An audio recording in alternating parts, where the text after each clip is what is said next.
manzona. Labbai ka sadauki kun yaƙi ka bar sa a yanzu suna kallo. Kai ka yaƙi Badar har ma Uhudu sa mamaki sai dai kallo. Kai ka mai da wuta ta yi aljanna rahamar Allah yau ka bullo. Ya annabi gani ina son ka labbai ka masoyi manzona. Isra'in Annabi ya dawo yan roda tsakafa muna murna da zuwan ka Habibu mahaifina. Sannan suka tashi sama'u sama miƙiratun Annabi ya somo. Suka je sama ɗaya suka je ta biyu to anan tafiyar ma ta somo. Sannan ta ukun ta hudun ta biyar ta shidan ma amsar ta samo. Ta bakwan nan ne suka yi zango Jibrilu yana yin ban kwana.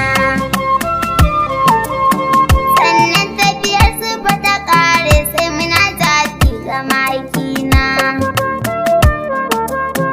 Yau annabi za ya ga sarkin sala sharika la kalla sarkina. Sai ya ce Jibrilu tawa mu wuce izuwa Allahu makayina.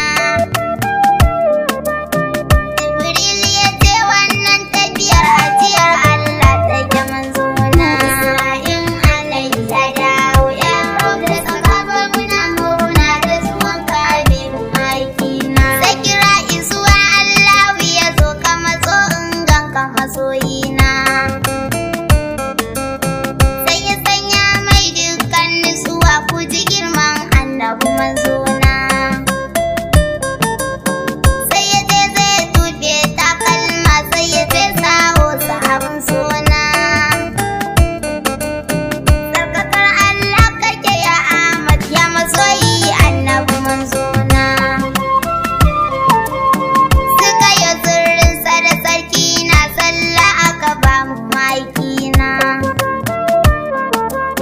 Sannan azumi kuma ga zakka duk wanda ya ƙi ya sha